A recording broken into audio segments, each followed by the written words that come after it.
Thank you for joining us at this time. This is news analysis coming to you on Politics and Business Television. The top stories. Hardship protests. Security agencies begin massive soldiers police deployment. Tinubu orders Naira crude sale marketers project price crash. NIN linkage. Nigeria Communication Commission orders SIM restoration as angry subscribers protests. Details coming up shortly.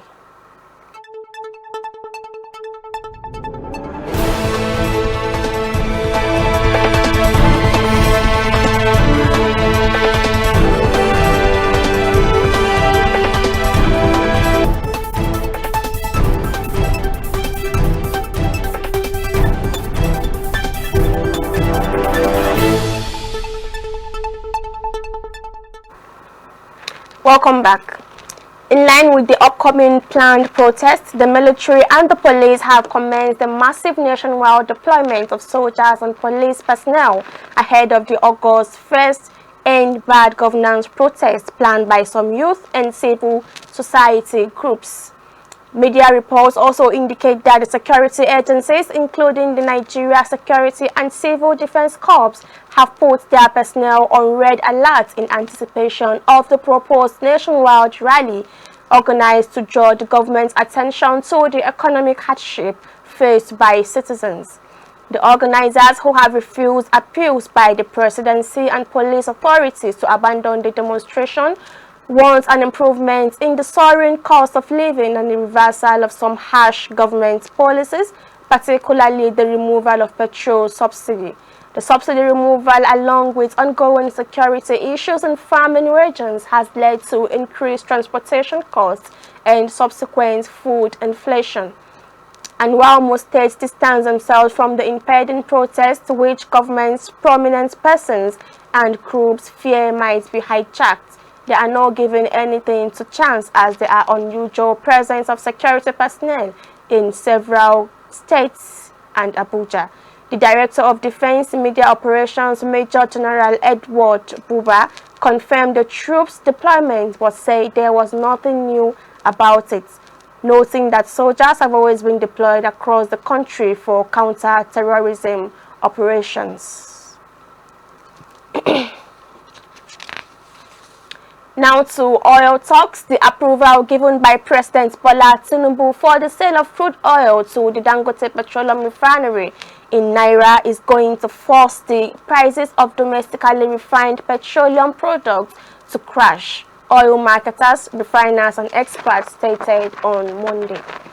Operators in the downstream oil sector commended the move by the president, stating that it would boost the output of domestic refineries, shore up the country's foreign exchange reserves, and strengthen the naira.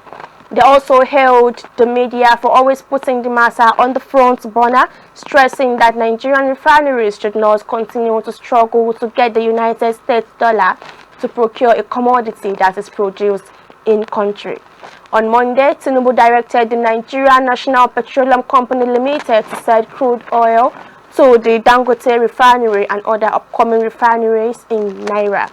Onanuga said the Federal Executive Council adopted the move on Monday to ensure the stability of the pump price of refined fuel and the dollar exchange rates.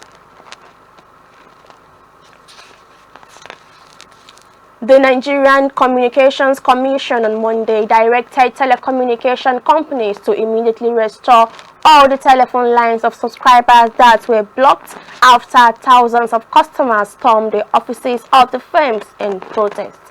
Subscribers whose telephone lines were blocked due to the non-linkage of their national identification numbers to SIM cards besieged the offices of the companies less than 24 hours after the incident. The NCC, in a statement issued on Monday by the Director of Media and Public Affairs, Ruben Moka, explained that the directive to restore the blocked telephone lines was in response to the widespread disruption and subscriber outrage caused by the blockages. On Sunday, many subscribers found themselves unable to access their phone lines after failing to verify their NINs with SIMs, leading to their numbers being blocked in compliance with NIN SIM linkage regulations. This is news analysis coming to you on Politics and Business TV. Still to come, FG seeks $500 million World Bank loan for dam safety. Details of this and more after the break.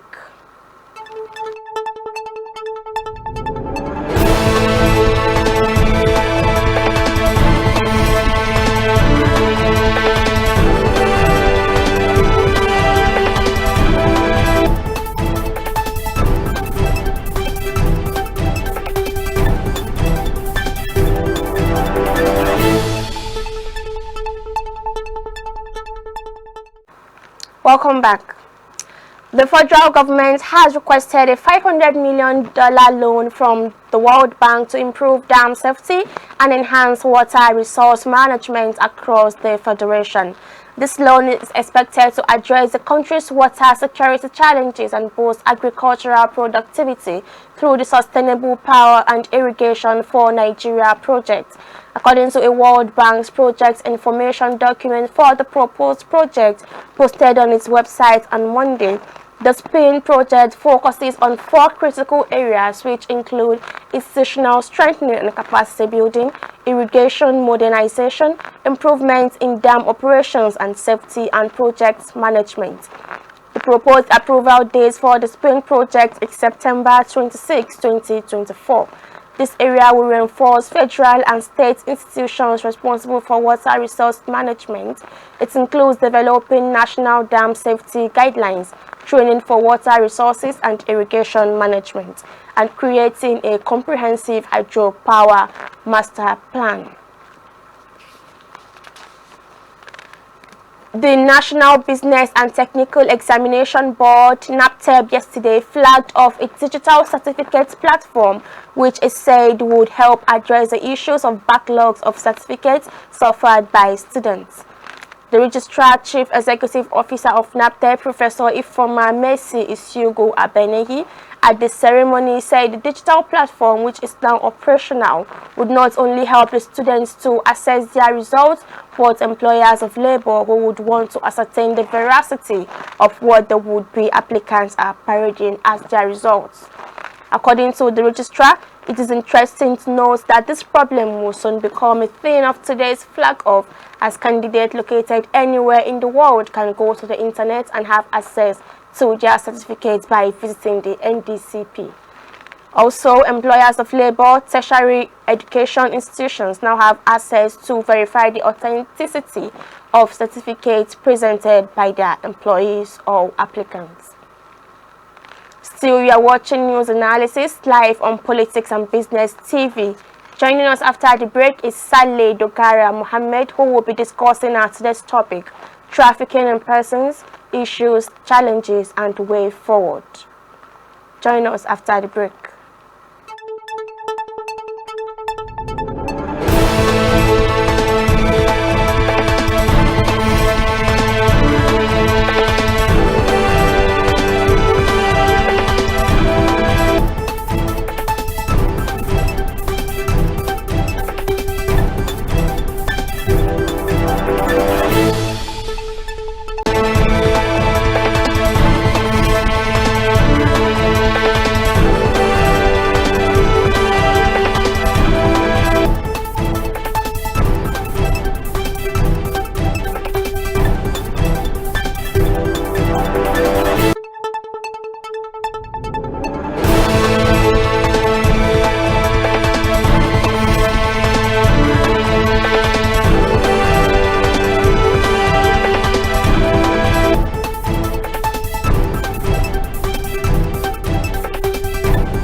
Welcome back.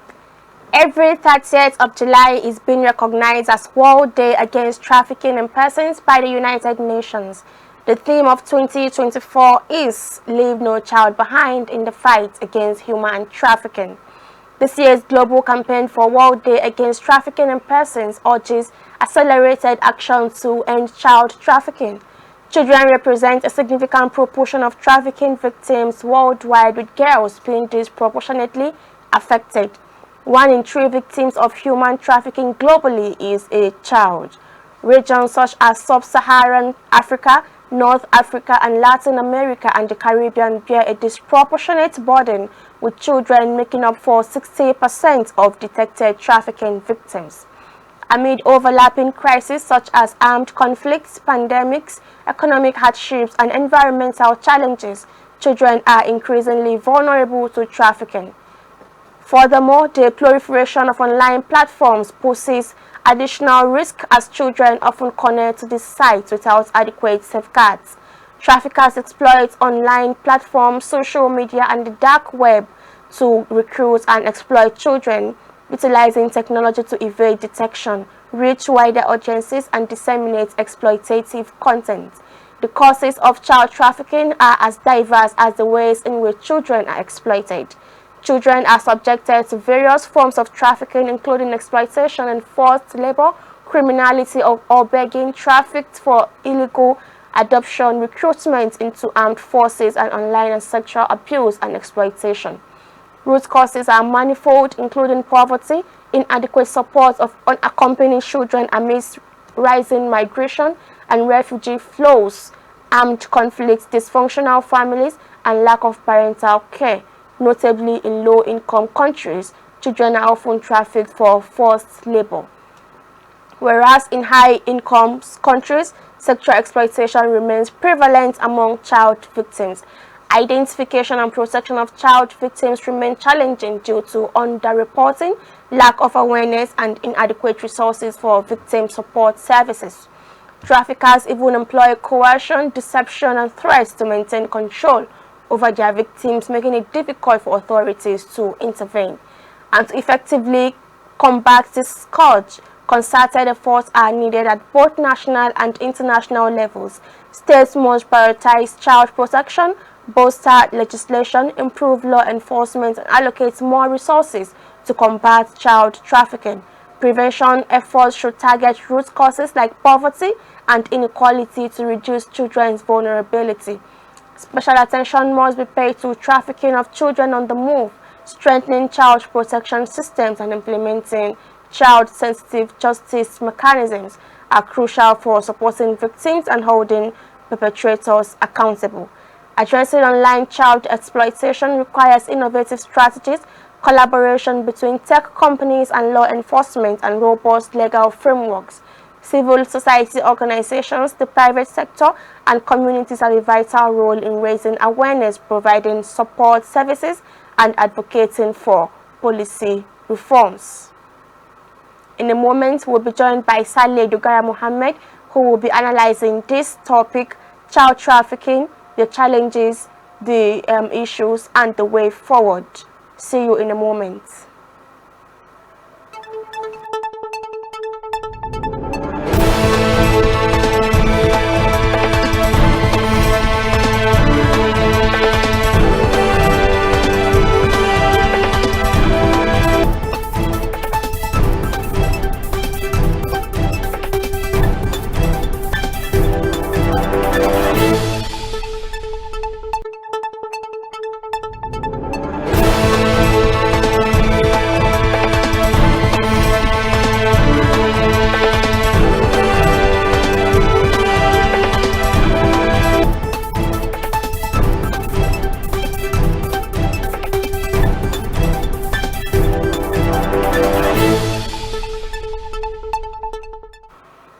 With me, I have Dogara Saleh Mohammed, who will be analyzing our today's topic, human trafficking, the challenges, the issues, and the way forward.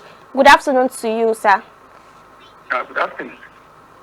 So my first question to you today is, what do you make of this year's theme?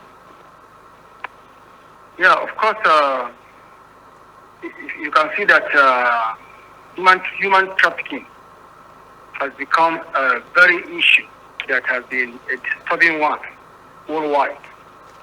And so, for the theme of this year is to at least see where and how we can be able to control the media across the globe. It is very, very essential and important.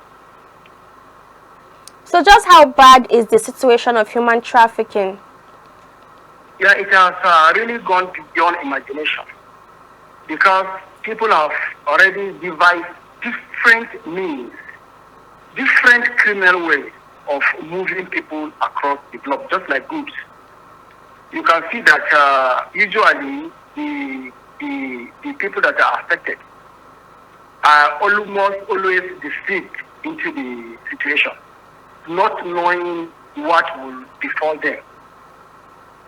So you can see that moving, at least trafficking of human beings, has not only been a serious issue affecting human beings, but has also some kind of fiber to do with movement or trafficking of drugs and other things. It means that it's not only human trafficking, but it involves some issues of criminal activities that have to do with movement of drugs and other things across the continent. So usually they do come in, and there are some lots of deception that are used to at least convince people to involve in such criminal activities. So what measures has Nigerian government put in place to curb human trafficking, and have they really yielded any results? We can't say that there is no result at all, but the result we are having now is almost a negative one, because nothing has changed. People that the culprits are still perpetrating such activities freely, because they have the money, they use the manipulation, they use everything possible. In fact, human trafficking is at rise now. It's going higher. I can tell you the truth that there is nothing like effort to curb it, or there is nothing, no result so far. No positive results so far. So what are the greatest impediments hindering the stoppage of human trafficking? You can see that it's a total enslavement. Most of the people that the culprits, I can say that they are involved. If you see the way the situation they are facing in other countries are terrible situations. Most of them are being used as slaves. It is through human trafficking that we get slave trade, isn't it? What I can say, enslaving people in different countries. I mean to say that when the culprits are really been in a kind of inhuman treatment across the globe, they end up in some situations that they can't be able to get out, and they are already involved. So it's total inhuman activity. Beyond rhetorics, is the world ready to stop human trafficking? Is the world really ready to stop human trafficking? Hello, can I hear you again? I said beyond rhetorics, is the world really ready to stop human trafficking? Please let me get you very well. I said, is the world really ready to stop human trafficking? Yeah, we can say that the system is really not meeting up with the challenges, because I can say that almost every country has some kind of strategies used, but only that the result we are getting, as I told you, is either zero or very little, not encouraging at all. But globally, I think for us to be able to curb the menace of human trafficking, we must have to go to the root cause. And the root cause has to do with one, economy. Our country must stand up to solve economic issues, because most of the people that are involved are looking for better pasture.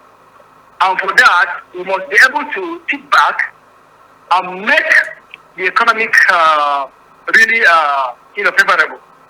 That is one. Two, the perpetrators, the actors must be brought to book, not to be, so that we can be able to stop it from there. And there should be adequate enlightenment about the dangers involved in such trafficking. So for human trafficking to be stopped, these things has to be put in place. Of course. I think we must have to put the economy in a good shape, and we must have to bring the culprit to book. We must have to enlighten the public about the dangers of such a situation. And what is the penalty for these people? If you are caught trafficking humans, what's the penalty? The law has this thing. The law has the punishment. And I think most of the times they do go to jail, I think, for some years and so on and so forth. But I think the penalty in that aspect of jailing is not enough. If the culprits are caught, one, they should be banned totally from traveling across the country. Totally, they should not be allowed to move again. So secondly, there should be a thorough check, because this is a clique. Human trafficking is undergoing by some cliques, and those cliques must really be unfolded. And that is it. I want to ask, how frequent is human trafficking in Nigeria, and what percentage of this case has been recorded, maybe this year? Well, officially, I have really not gone through any record showing what percentage and so on and so forth. But at least what we are seeing, at least the record is getting higher. But to what percentage, I have no official record to say. But at least it's on the rise, and it's something that must be accepted. Human trafficking is on the rise, and it's getting youth in almost every day. Most especially our graduates. They are really buying the idea because they believe that it's going to solve so many things, and that is all. So let's go back to this year's theme that is dedicated to children, because it's very obvious that they are mostly the victims of human trafficking. What is NAPTIP? What is NAPTIP doing differently this year, and what are the laws put in place to protect children?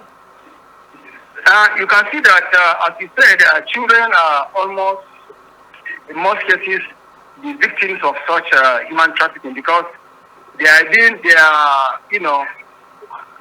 vulnerability has always been used against them. They are young, they don't know the situation, they don't know what is there, and they can be deceived into, and they can be shipped illegally across. So, NAPTIP, in a particular way, are doing their best, because whenever the culprits, the perpetrators are being caught, they really face the law. But the issue is, how often do we get those people? And how do we prevent our children from getting trafficked across the globe?